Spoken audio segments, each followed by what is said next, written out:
Clark Hill Strasburger. And Serious Solutions, we will be filling someone in from shortly because the person that was the sponsor rep has moved on to another gig. So real quickly, this is worth 1 CPE credit, aka 50 minutes. In order to make sure that you're alive and breathing, you must answer 3 of the 4 polling questions that will go on during the presentation. If you fail to answer 3 of the 4, you will not get your CPE credit. You don't have to answer them right, you just have to breathe on them. Next is if for any technological reason or any other reason we cannot complete the entire 50 minutes, we will not be able to issue any CPE. You should receive your CPE in 7 to 10 days. I don't know if I got everything, but that's good enough. So let's go on. Thank you, everybody. Zach is going to introduce our speaker. Great. Thanks, Eric, and thanks for everyone that's joined us today. And a quick rundown of kind of the what we're going to go through today. As Eric just said, shortly I'll introduce David Matthews with RevTech Ventures. David's going to go through a recap of who they are and what they're up to in the world of venture capital investing and retail technology. If you have questions during his presentation, feel free to use the chat button and I'll do my best to monitor it and answer those as they come through. Concluding David's presentation, David and I will have a brief Q&A that we'll go through. Again, any questions, feel free to bring those up at any time. And then we'll also leave time at the end to go through any other questions that can be directed at David as well. So without further ado, we're thrilled and grateful to have David Matthews with us today. David Matthews is the founder and managing director of RevTech Ventures. I will defer to David on who they are and what they do, but to put it simple, David's firm invests in technology that intersects with the retail industry itself, with a number of years of experience on that front. So without any delay, David, I will turn it over to you. Great, Zach, thank you so much for inviting me to the event and for a wonderful introduction. I've worked with your firm back to the Montgomery Kasha days, back to about 15 years now. And you all have worked with all my different funds and with a number of our portfolio companies. So really grateful for all your support over the last 15 years. Zach mentioned I'm managing director of RevTech Ventures. My tagline for what we do is we help the retail industry cope in the age of Amazon. And y'all, I'm sure y'all are very aware from Amazon. You probably have an Amazon box sitting on your front doorstep as we speak of some sort. Amazon has been the great disruptor in retail for 25 years now, and they continue disrupting. And a lot of people perceive they're the real 800-pound gorilla in the space, and they are because they do command and control 50%, approximately 50% of the entire retail R&D budget of the retail industry, but they only account for about 5% market share. So in short, RevTech really tries to help the other 95% of market share that has the other 50% of the R&D budget. So a little background on how I got to this point. I've been involved in retail most of my life. I worked in restaurant and retail as a kid and through college. As a young entrepreneur in the 90s, I built a services company that did events and users conferences for tech companies and for retailers. JCPenney was our largest customer in those years. They were much healthier back in the 90s than they are these days. And then I'm part of a family office through marriage, the Wiley family, who are well known in both retail and retail technology in Dallas. They were the control investors in a retail chain, Michael's Arts and Crafts, from 1984 until they sold it in 2006. And then also the family were the control investors in a technology company called Sterling Commerce that they invested in the early 80s and exited in March of 2000, actually a week before the bubble burst on the NASDAQ that year. So the Wiley family has a lot of experience and has built a lot of shareholder wealth and has a lot of connections, obviously, through retail and retail technology. And RevTech really emanated out of the family office. After I sold my entrepreneurial venture, I migrated into venture capital and first helped the Wiley family look at and invest in private equity and venture capital funds in the region. And then I started RevTech as my own firm 8 years ago. I'm going to share my screen now and show you a few slides of what we do. Zach, can you see my screen? Excellent. So our mission statement is we invest in the concepts and technologies that pave the way to the future of retail. As you all know, it's a highly disrupted industry. Most of you, it sounds like, work in financial roles in restaurant and retail industry. So I'm preaching to the choir here on all the types of disruption going on. But last year was a profound year of disruption because we had a major shift online to commerce, and everybody that was doing e-commerce or like remote delivery of food or anything had a real boost last year. The other thing, and this is very obvious, is traditional retail has been and continues to be upended with the store closures. That's a relentless path, but really hit a crescendo over the last year and a half. And to some degree, a lot of the traditional brands are not able to adapt to the digital age of retail. And so you have a number of these firms have gone away. And what you've had come in the wake, besides Amazon and then eBay for the used marketplace, you've had a plethora of direct-to-consumer brands hatched over the past 10 years or so.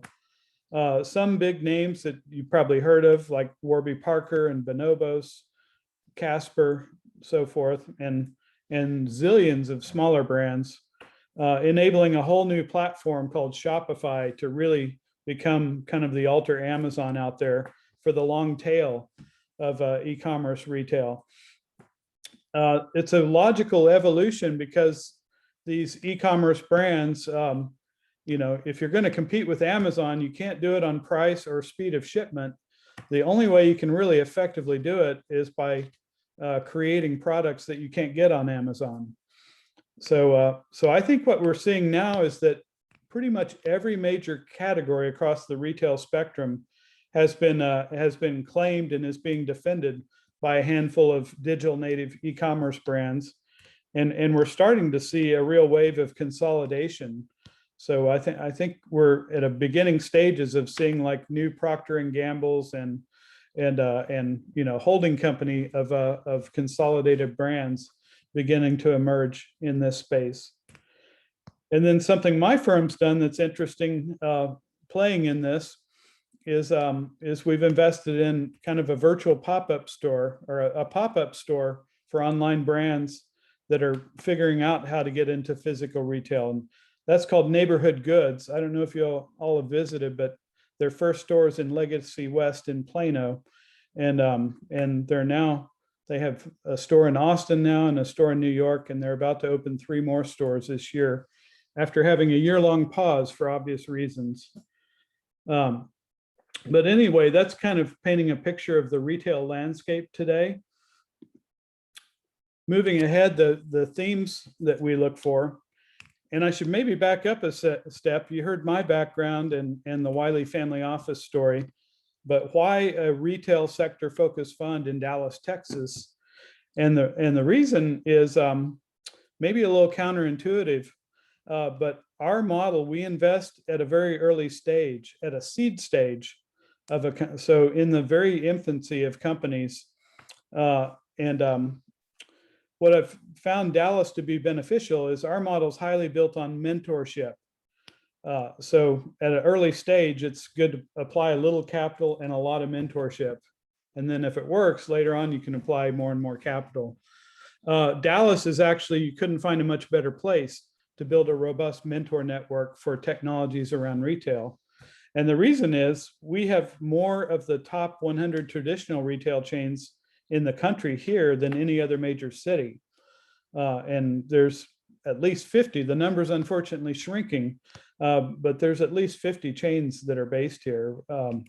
Even some you wouldn't think of, like the FEI is a chain of general stores on military bases worldwide, and they're headquartered here.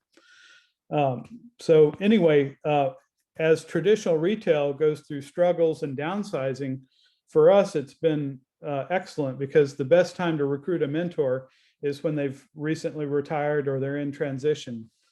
So if you all know through your network anybody that's interested in mentoring, and I know we have at least one of our fabulous mentors in this session, Mr. Chris Bolt, CTO extraordinaire.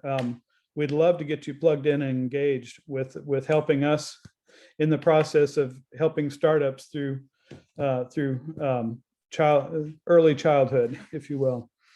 On this slide, you see some of the themes that we're investing in.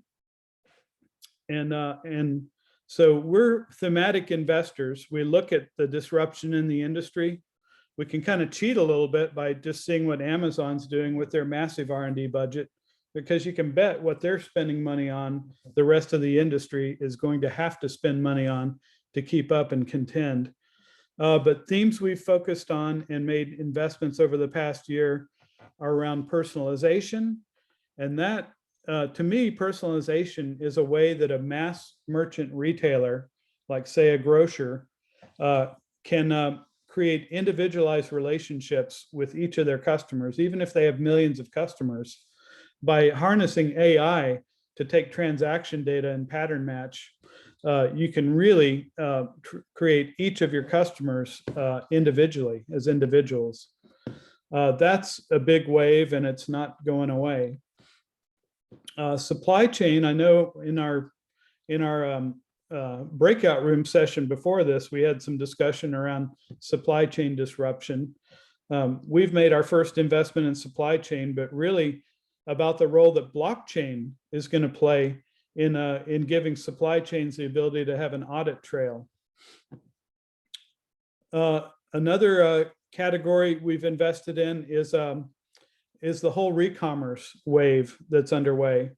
So just as eBay is to Amazon, if you think about eBay as a marketplace for used goods and Amazon is a marketplace for new goods, with brands, a whole new category has emerged over the last few years of re-commerce, which is a customer's bought something from you and you offer them a chance to get store credit, if you will, to turn it in and get credit toward buying a new item. It's a great way to kind of recycle product and to drive new commerce.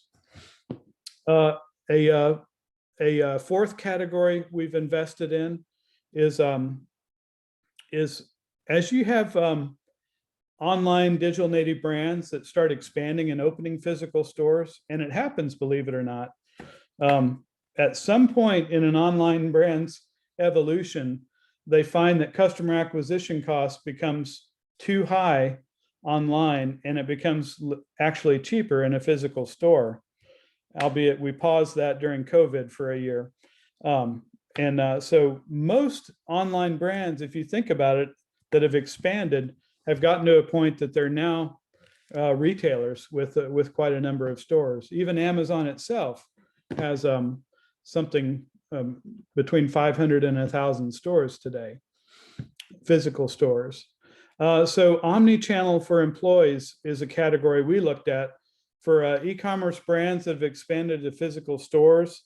It's a way to help labor productivity in the physical store, to utilize those employees with clienteling applications to facilitate more online sales. And then lastly is the whole reconfiguration of brick and mortar through automation, different forms of automation and AI. And one we've invested in is a checkout free shopping platform. And you would think it's like your self-checkout in the grocery store replacing the human being cashier. But what we're finding with these strategies is they're really enabling retailers to expand their footprints into places they couldn't go previously. So think university campuses, think corporate campuses, think any kind of concentration around a sporting venue. Automated stores really give the ability for a retailer to expand their footprint into places they couldn't go with the traditional store model. So those are a sampling of the themes we're investing in. I wanted to show you a bit about our network. And can you see my whole slide? On my slide, I have the polling question in front of me that I can't seem to move. Oh yeah, I can. Never mind. So this slide, I wanted to show how we've built RevTech, because we're a team of 3 full-time people and 2 part-time people. So a very small, lean team, and our capital under management is just $20 million. So we've had to find a way to build our presence by effective networking. And we've done this by partnering up with other venture capital funds, larger ones. We've done it by partnering with retailers and brands. And we've done it by recruiting mentors that help share experience and help startups accelerate their growth plans. So this network really gives us an outsized presence in the marketplace. It astounds me to think a firm as tiny as we are in flyover country in Dallas, Texas, can get the kind of deal flow referred in that we do. But I think it's because of our sector focus and this network of connections that we've developed and that we actively work to engage. And certainly being with you all today is part of this effort. But how this maps out, I'm showing you through these network connections is how we've connected with our portfolio companies to date. So we've ringed around here where the investments in our portfolio have come from, and they've come through nodes in this network. And it's great for us because for the most part, these ideas come to us pre-screened by someone who knows who we are and what we're doing and what we're looking for. So it really works well. And without this, we couldn't operate really because we're such a small fund. We're under-resourced when it comes to marketing and the ability to build a presence out there. So this has been an effective way to be tiny and yet contend with the big boys out there and girls. Our investment portfolio, I frame it 2 ways. We invest in new concepts, like it could be a new brand, it could be a new retail store concept, it could be an online or offline or both type of concept. And we also invest in retail technology. Probably 80% of our funding has been into retail technology and 20% into new retail concepts.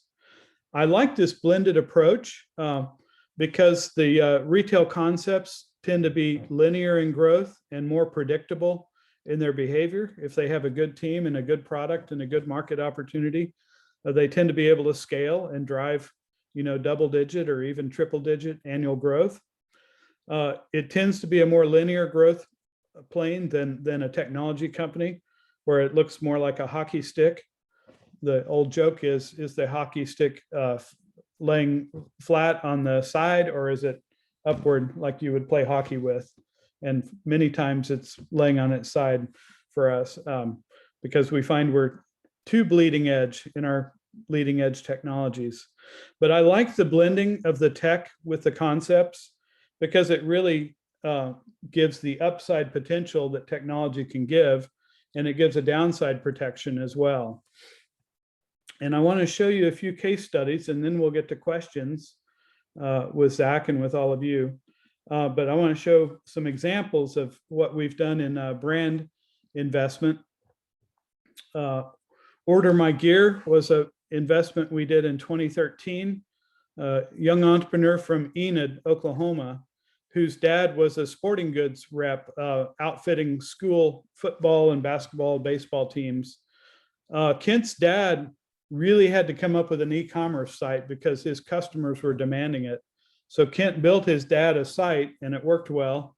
And then Kent realized there's hundreds of thousands of people like his dad out there. So Order My Gear, it's a very simple model, but Kent basically scaled up 250,000 online stores for e-commerce for outfitting teams.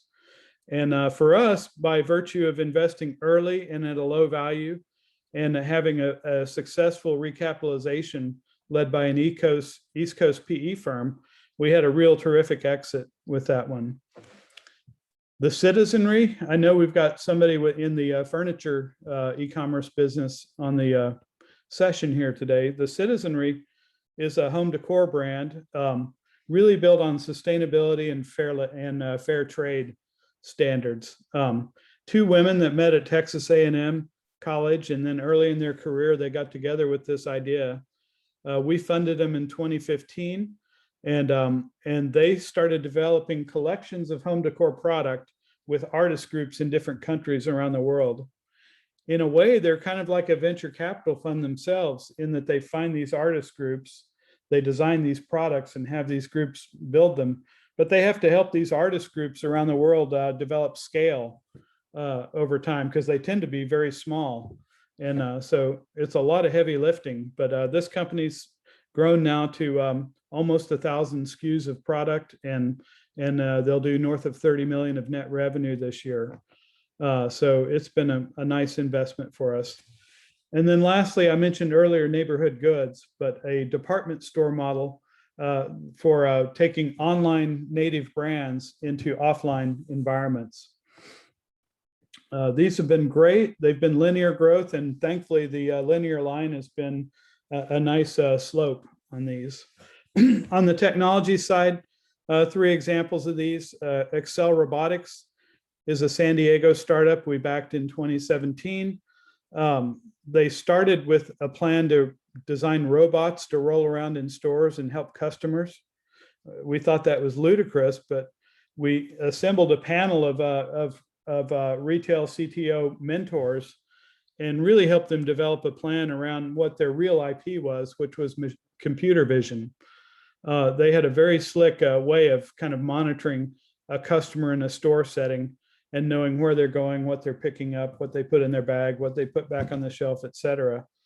And this is a very hot space now. These guys have been backed by SoftBank with a $30 million A round, and it's a real land grab strategy out there. They have about 5 serious competitors that are similarly funded, and they're out there, signing with major brands and doing a land grab around automated store technology. Excel Robotics is signed with Dunkin' Brands, with Rite Aid Drugs, with a number of convenience stores, and they are early to market and scaling. Tastry is a company also out of California, out of San Luis Obispo. We met them right out of college, a team out of Cal Poly that were developing AI around the 5 senses, particularly taste. And being in wine country there, they developed an AI platform that helps brands figure out consumer preferences around taste. And they also partner with grocery channels, but they've signed a number of winery brands and with a subscription around helping them poll consumers to discover and learn taste preferences for development of new products. And then the last one, Pensa Systems, is a really fun one. It's out of Austin. And this one we've invested for about 3 years now. Pensa Systems, we're in this age in a grocery store where clerks walking around and scanning barcodes to check stock levels is very labor intensive and not practical. It also takes away from customer service in the store. And then you had this whole evolution of roll-around robots go around. Most noted was one called Bossa Nova that Walmart adopted for a time. These were very expensive, cumbersome solutions, 6-foot tall robots that roll up and down the aisles of a store and freak out customers. Pensa came along with a solution using human beings with mobile devices and with drones, and harmonizing those two.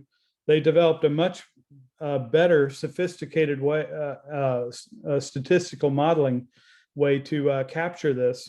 It tends to be human with mobile devices intensive at the beginning in a store, but harmonizes to more drone collection over time. And it is 99 times better ROI to a customer than a roll around 6-foot tall robot. So Pensa's model is to partner with brands and to partner with retail stores for their stockout solution. Their first mover was General Mills cereal brand and Albertson stores on the West Coast. And then more recently, they've partnered with Procter & Gamble with Rite Aid drugstores with a drugstore solution. But a very effective, highly scalable solution.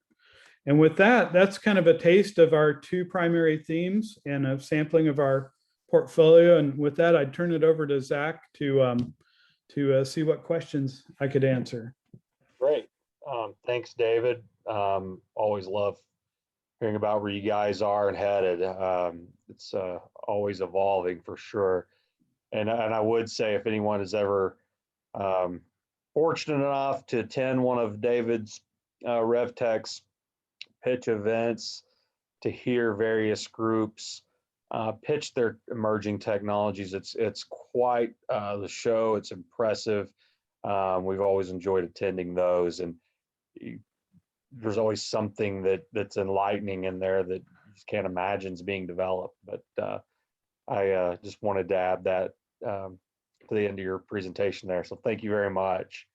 I'll get right into some questions here, and I think the presentation David just went through certainly relevant to some of these without even me have seen them, where he touched on companies' specific applications within the retail industry. And the first question I have here is really supply chain related. I know Sean Shepard, I believe he's on here from Kroger, who spoke at one of our prior events when we were really in the throes of COVID and how grocery stores were keeping up with demand of the obvious goods, but just everything in COVID. So the question I think, David, we have here is really what are we seeing companies doing where there has been unprecedented demand and continues to be, that has just put their supply chains under a lot of stress?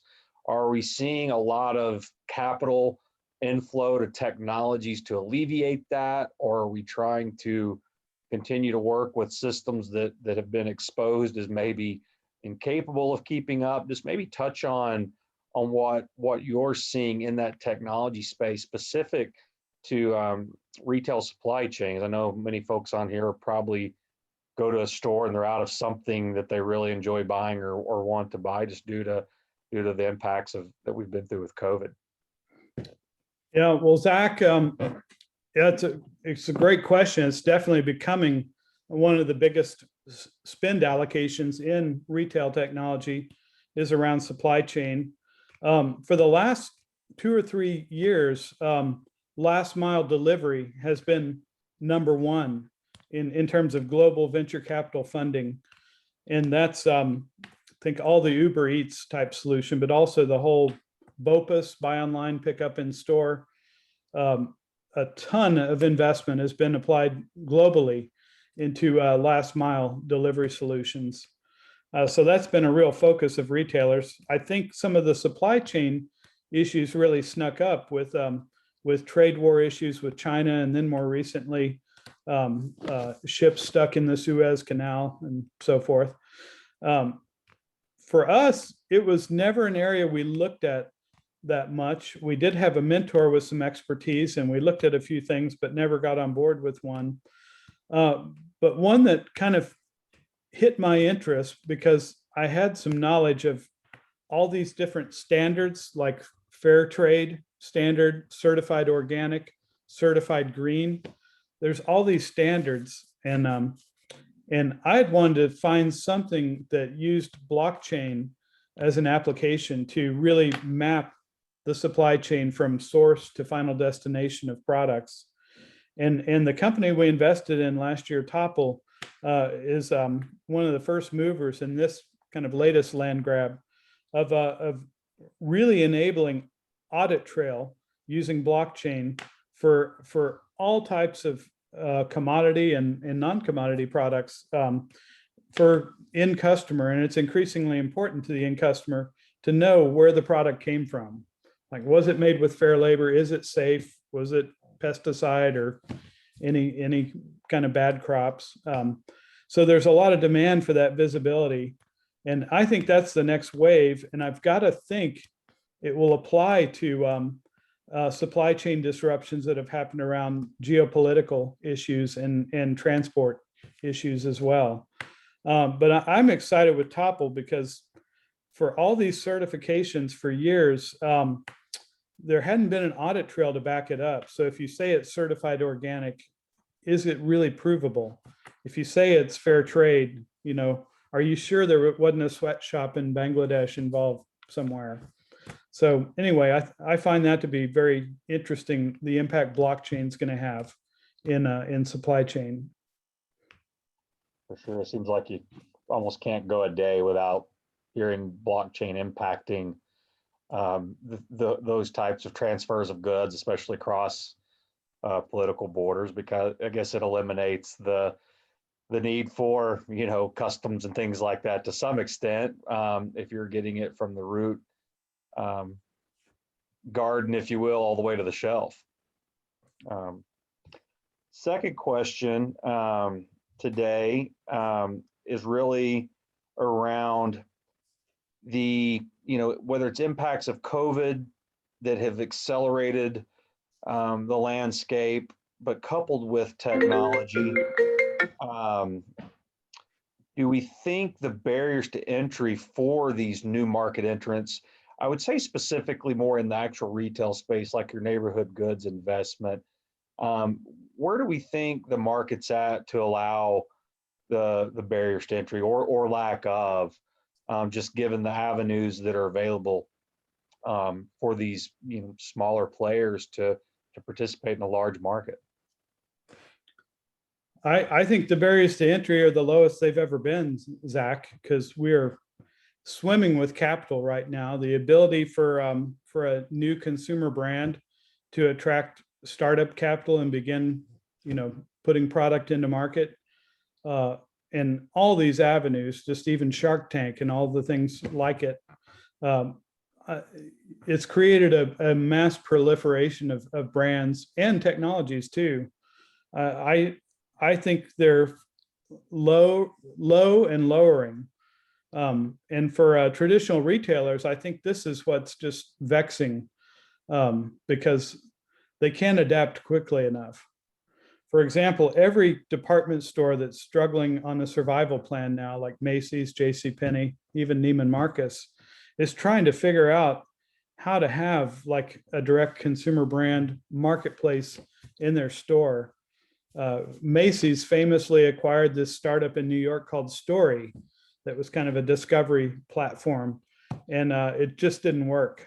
It was like a jolting difference to go from the regular Macy's into the Story section of the store. So I think it's harder than ever to be a traditional retailer trying to adapt and contend in this age of proliferation of brands. Social media amplifies that too, of course, right? In terms of the ability to socialize brands among affinity groups. Sure. And with, maybe a second point to that question, do we see, these big box retailers that you showed earlier on your slide that are just, it's obvious their struggle to continue to stay relevant, whether it's a Neiman or JCPenney, but there are a lot of those, do we think these are just going to continue to fall to the wayside as we've seen with Sears? Or do we think they're going to completely reinvent themselves in some form or fashion or tread water? Not asking you to opine on their ability to continue as going concerns here, but maybe just kind of the opinions or your opinion on that, because there's just a lot of real estate out there, right? That's occupied. Yeah, well, and it's actually their biggest advantage for a traditional retailer. The physical retail footprint they have can be their biggest advantage, even thinking last mile delivery, right? And I have a funny anecdote. One of my retail jobs as a youngster was I was a stock boy at Service Merchandise. So that's the old retail concept of a showroom out front that you browse products with a fulfillment center in the back, connected with a conveyor belt. And I was like, it's like an episode out of Lucille Ball where the conveyor belt goes faster and faster. But I bring that up because what's old is new again. That sounds like what you might see as a new concept now, right? But I think some retail space is being repurposed to be last mile fulfillment center that's more designed for expediting, grabbing product and getting it delivered to a customer.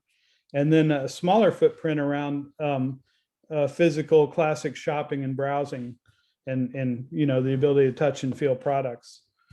And then mixed with that is every traditional retailer is trying to find some way to bring in or partner with startup brands that are appealing to the younger crowd and through social media channels. They're trying to find game plans there.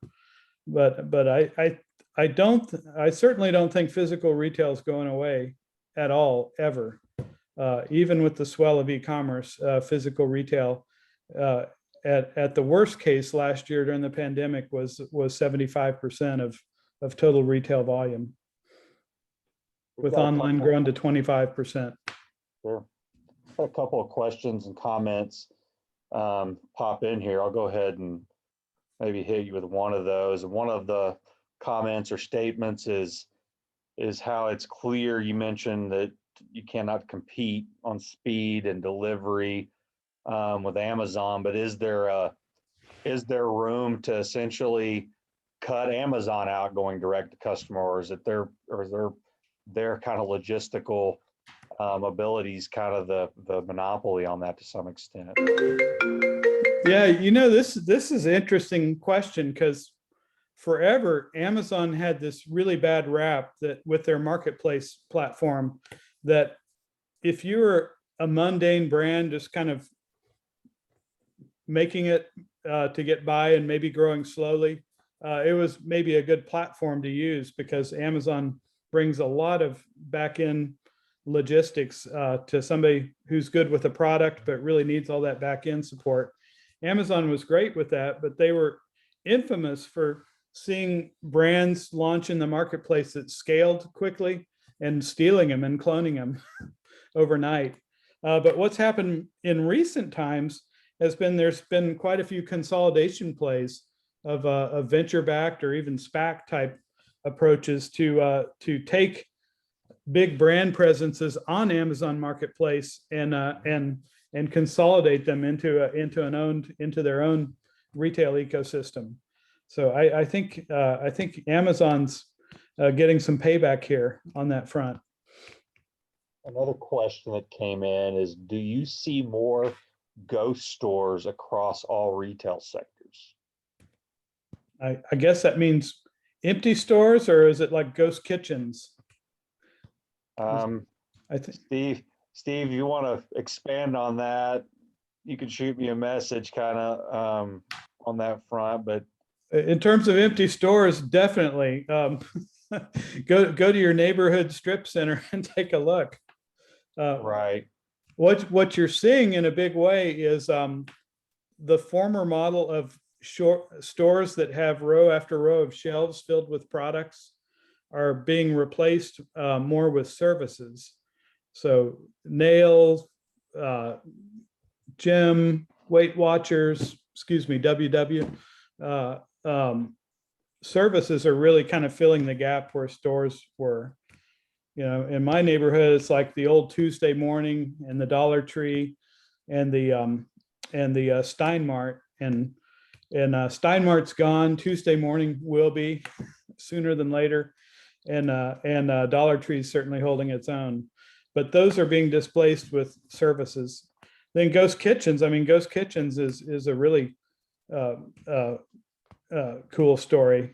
There's even platforms now in restaurant. I just heard about a deal funded by SoftBank of a platform for kind of consolidating the Uber Eats and all the different kind of delivery solutions for takeout. A consolidation play that's adding the ability for restaurants to get certified on menu items to get to fill their downtime with flow-in orders more generically. I think that's fascinating.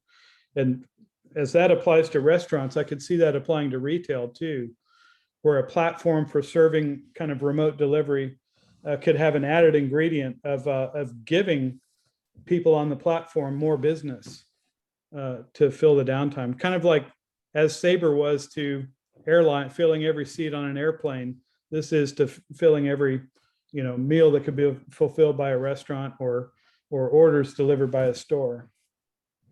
Got it. And you touched on this earlier maybe, but I think it'll probably part of your answer, be my guess, is with the amount of capital that's out there to invest in this technology space.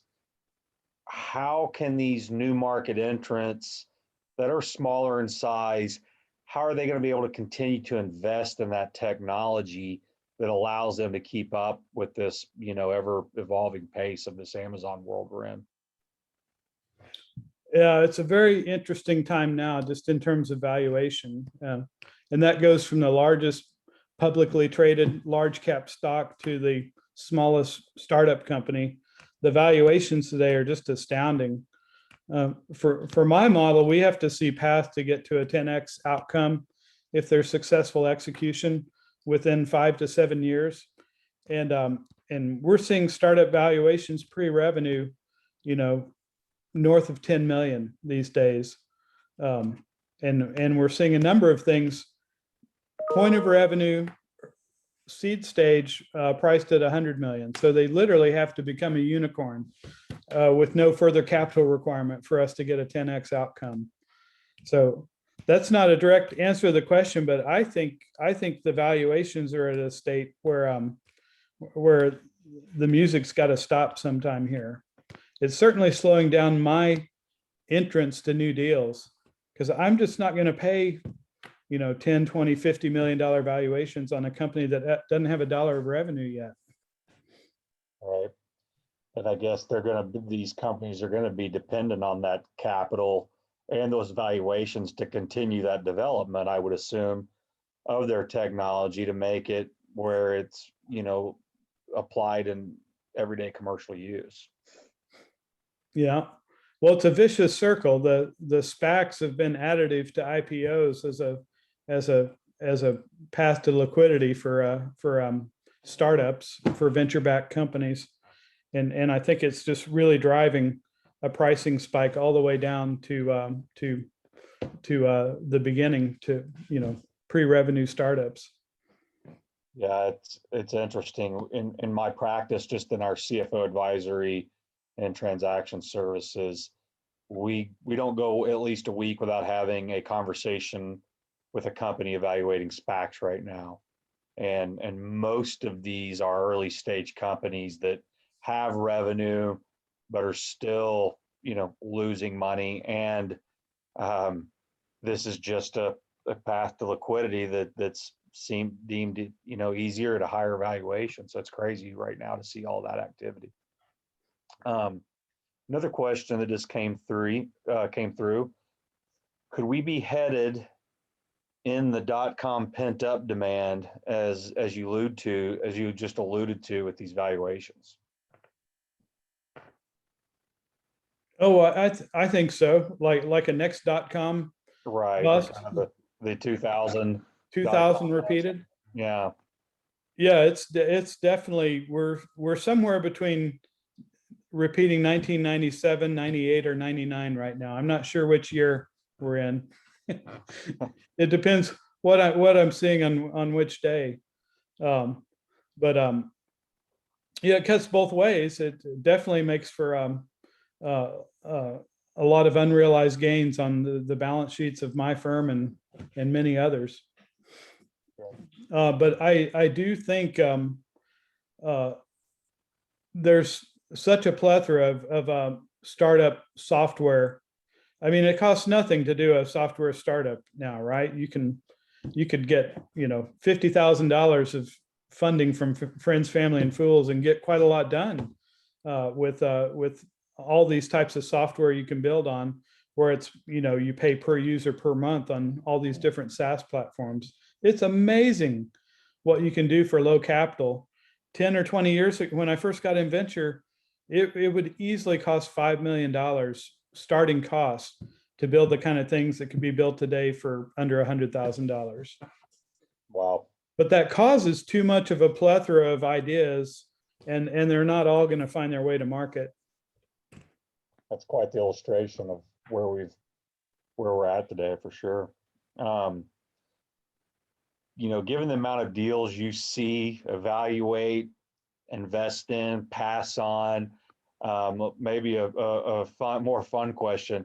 Can you give us one or two that you recall that are just something so far out there, futuristic, that you've seen that's going to just, if they execute, would just change the way we live and consume retail?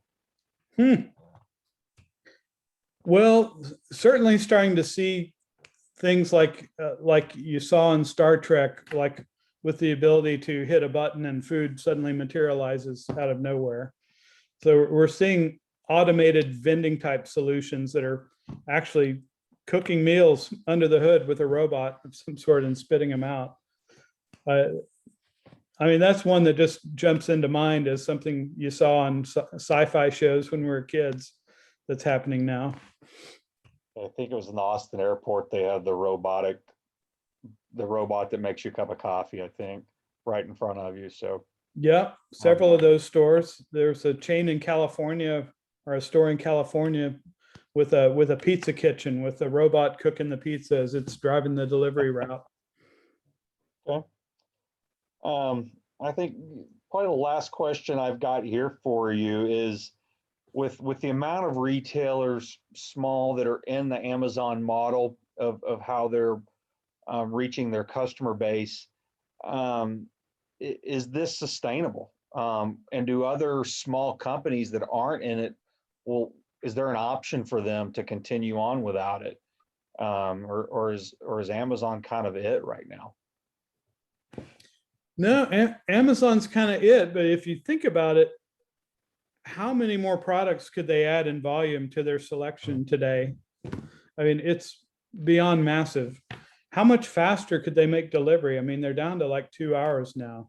Has anybody placed an Amazon order the past few months and it showed up on your doorstep within 2 hours? Oh, yeah. And it was free delivery? How much faster can you get on that? I mean, even if they do have the drones deployed and everything, it kind of seems to me like they've really worked the S curve all the way up to where it's very smaller incremental gains now. And I think that's also evidenced by the fact that they're really expanding into adjacent industries like freight and logistics and media and finance. They're really hitting adjacencies around retail exceedingly. I think you see more of their growth coming. Well, certainly their profit comes from AWS, from web services, but you're seeing more of their expansion come from non-retail channels.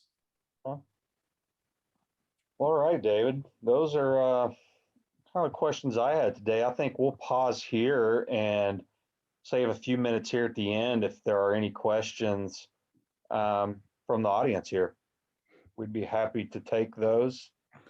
I thought old Chris Bolt out there would throw me a zinger. We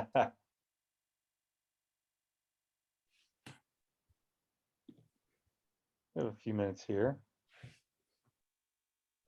Chris has been one of our mentors for years now. Great technology officer the kind we love, because he was always embracing of testing new technology in stores.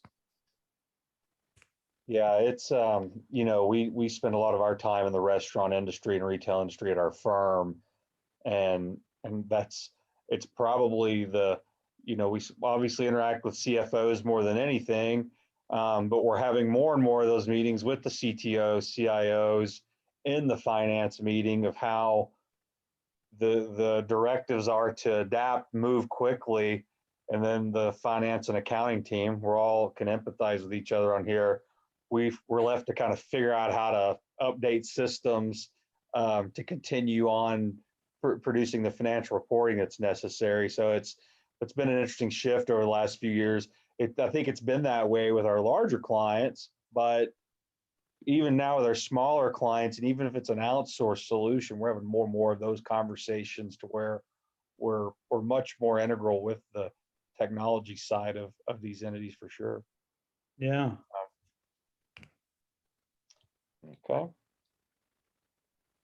I haven't seen anything else come through here. I think we'll probably wrap that up. I think we've reached our time, Ashley. Yeah, there's one question from Stephen Patterson. Okay, I'm not seeing that. Can you see it, Ashley? Yeah, he said Wingstop was mentioned at the top of the program. Any other restaurant or grocery out there with a common deliverable, a new wing differentiated only by flavors? Wow, a common deliverable. That's a zinger, Steve Patterson. A restaurant or grocery out there with a common deliverable differentiated only by flavors. I don't think I have a good answer. Well, that's okay, David. I was just thinking that Wingstop had a really great concept because, again, their platform is the wing. And I think they have 11 different flavors to differentiate their product and broaden their appeal, but it's the same common deliverable. And I'm thinking in terms of future protein deliverables and things like that, we have kind of a base product or whatever, and then through different presentations or configurations, make it a much broader appealing product. And I don't know if that would apply solely to the restaurant industry or could apply to other consumable products. Well, the one of the week I've looked at, Steve, that I mentioned a few minutes ago, it's on my mind because I'm reviewing it this week, is this platform that consolidates Grubhub, Uber Eats, others for restaurants. So it's a unified platform instead of trying to navigate 3 different platforms while you're trying to run a restaurant. Right. This company has added a layer of basically private label on of this, say, grilled cheese sandwich. You could say grilled cheese on their order platform, and any of the restaurants that are certified to do like a generic grilled cheese sandwich can say, I'll take that order. And it's a great way to kind of fill capacity, unfilled capacity in your, and that's certainly a common deliverable. Anybody can take the jump ball and deliver a grilled cheese sandwich and get an extra $10 revenue. Exactly. $1 of cost. Different approach, but the kind of fills the concept there of a basic product that anyone can manage and deliver. Yeah. Interesting. Okay. Thank you. Well, if there's no other questions, David, we're extremely grateful that you've taken some time out to join us tonight. I knew it'd be interesting. As I said, you guys are always looking at the latest and greatest, and I would urge anyone to get up to Neighborhood Goods if they haven't been there. It's an extremely cool concept. We're up there. I do want to make a plug, Zach. Sure. You mentioned our pitch events. We actually retired our pitch events we used to do during COVID, and we replaced it with a monthly live stream we're doing now called the Rev Show. We do it every last Friday, and we do a theme each month. This month it's going to be the theme is built on fair trade, and we're going to have a few companies local that and from Austin that have built their company on like a fair trade platform all the way up. But I'll send a link for the show to you all that you could distribute out. But It's every last Friday, or you could watch it on Restream anytime, but it's really fun. And I play the drums on it, which is a lot of fun for me. It's a talk show format, so I'm like Q-Love on the drum set. Very nice. All right. Well, Ashley or Eric, anything else that we need to do to conclude today? No, Eric, are you there? No, you're good. We thank you so much again, David. We appreciate your time, and thank you, Zach, for moderating, and everyone who's able to attend. We appreciate it, and hope you all have a great night. All right. Thank you, everybody. It's a real honor. Thank you. Bye-bye. Bye.